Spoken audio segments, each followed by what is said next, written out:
Hey man. What's up, brother? How you doing? We haven't seen you in a while. Yeah, it's been a long time, a whole year. Yeah, man. How you feeling? I feel a lot better. It's awesome to be back. You know, it's been, like I said, a whole year since I've been to a Bellator event. December 3rd was my last time I've been to a Bellator event. Got spinning back this knockout, so glad to be back. It's been a while.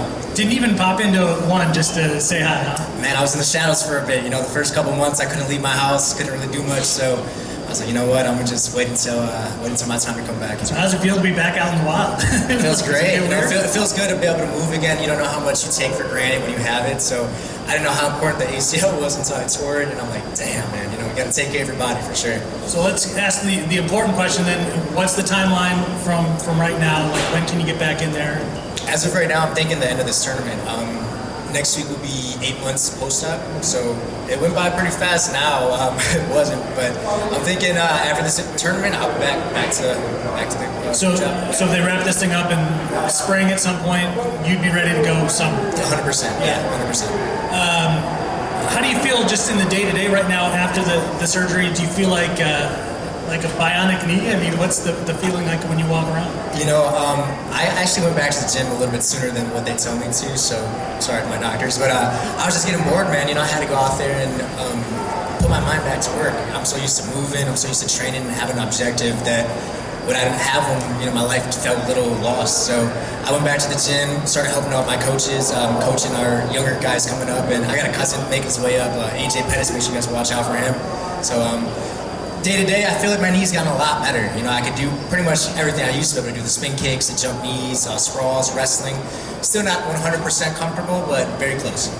There have been other fighters who have been champions and then had their belts taken away for less time off than what you've had. So how much confidence, how good does it feel that the promotion has the confidence in you, that they know you're going to be able to come back in a timely way, and that they can keep that belt around your waist and do this instead? Yeah, I'm very blessed. You know, they did do that to Horiguchi. I think he tore his ACL, but I know Horiguchi has he fights at Risen as well, so I think there was some like little gray area right there. But I think for me, you know, I just came off of a spinning back fist knockout against two of their poster boys, Juan Archuleta and then Horiguchi.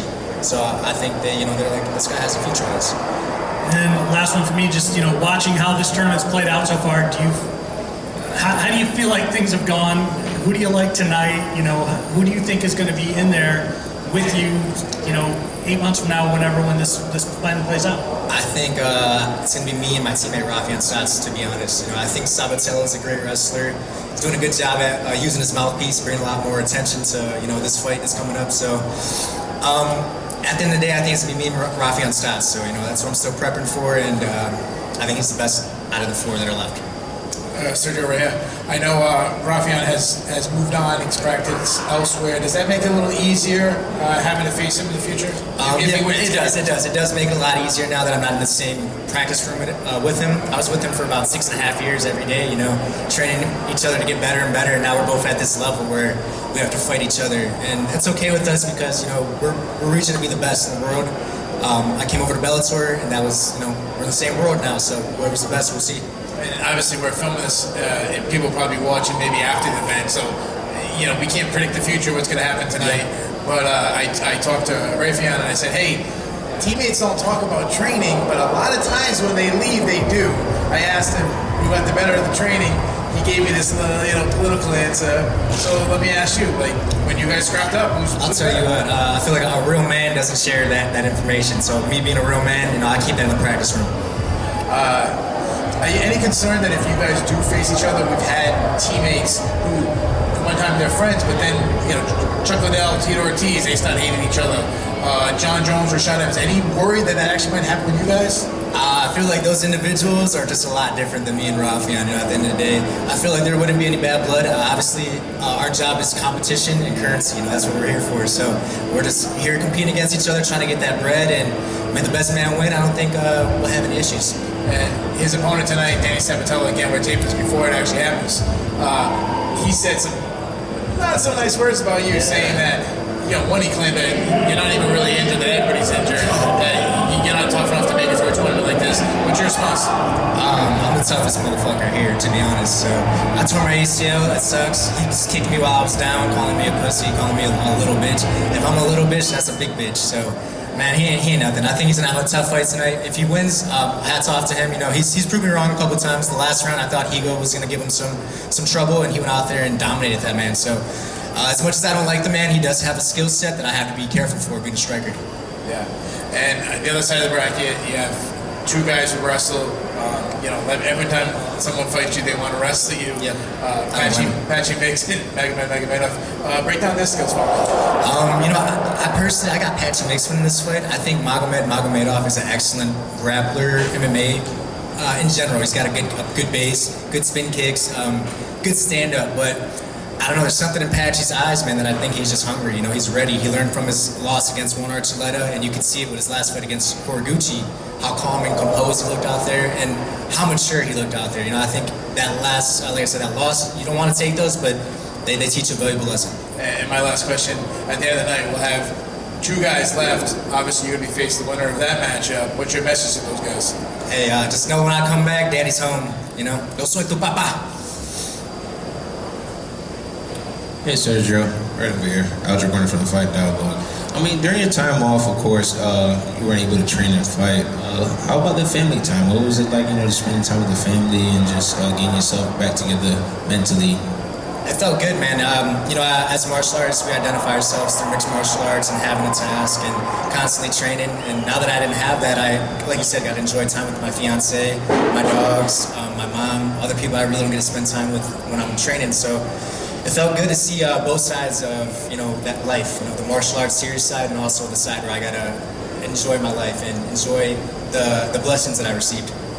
And so far this year, what fights have been exciting for you with Bellator during your time? I mean, the whole tournament in general is exciting for me because obviously I'm going to fight the winner. But I think, man, they've all been pretty good, honestly. There's been some wars lately. I think there's some good fights.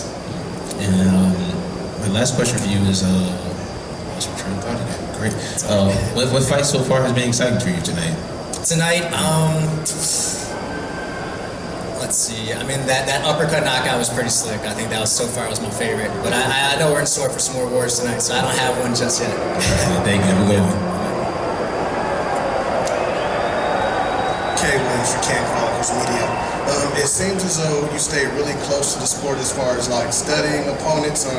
How does that necessarily serve as an upside when it comes time for you to match whoever you're going to match up against next? Yeah, I mean, I think it's very important for every athlete to know, you know, every aspect of the game of not just watching their fights while they're fighting, but studying their film, knowing everything about their opponent. So now that I've had the time to do that a lot, you know, it's helped out a lot. It's benefited me a lot. I'm able to learn visually and actually teach my teammates as well. So it's helping a lot. Okay, sir, so I just have one quick one for you. Looking back in hindsight, do you think that the injury is sort of a blessing in disguise?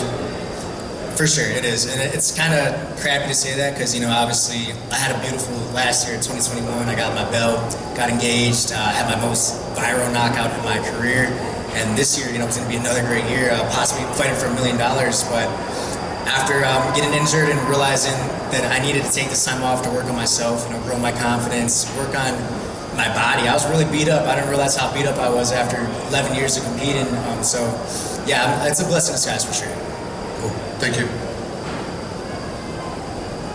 You just heard that Sabatello said some stuff about you, but he talks about everyone. Do you have some newfound maybe appreciation for him for all of the attention that he's brought to this bantamweight division? I think I appreciate that we do have a shit talk in the division for sure. I'm not used to that either. You know, everyone I've competed against has been respectful, or you know, they're just there to fight me. This guy's there to like, you know, harass and get into your head and, you know, get into that mental aspect. So I definitely am appreciative that he's here. Don't appreciate him calling me a little pussy and a bitch, but it is what it is. You know, as long as he ain't attacking stuff outside of myself, then it ain't, you know, too offensive person. And speaking of the mental aspect, of course during this time off you're doing physical rehab, you're getting that injury, getting back to normal, but is there anything you do on a daily, maybe a weekly basis to help and focus on your mental health and be in the right frame of mind to get back and defend this title? When it comes to mental health, I think it's a day-by-day thing. You know, you can't just kind of attack it one time. You got to constantly work on it, and it's never a fix. So definitely day by day, I'm still working on things that I had for a while. You know, I've had anxiety, pessimistic thoughts. I've had, you know, depression issues. Especially this year, I had a chance to really sit back and face all of that. So Day by day, I'm definitely getting better at all that. And Patrick Mick said that he wants the money. Of course, he wants to win the tournament, but he's had his sights set on you for a while. He's been waiting for this matchup. Is he someone that you've had your eye on for a while, and have you anticipated this fight as well? You know what? I trained with him back when I was in the UFC, and he took my back, put me in positions, and I was like, yo, this guy's dangerous. And now we're on the same road over here at Bellator, so definitely someone I'm keeping my eyes out for.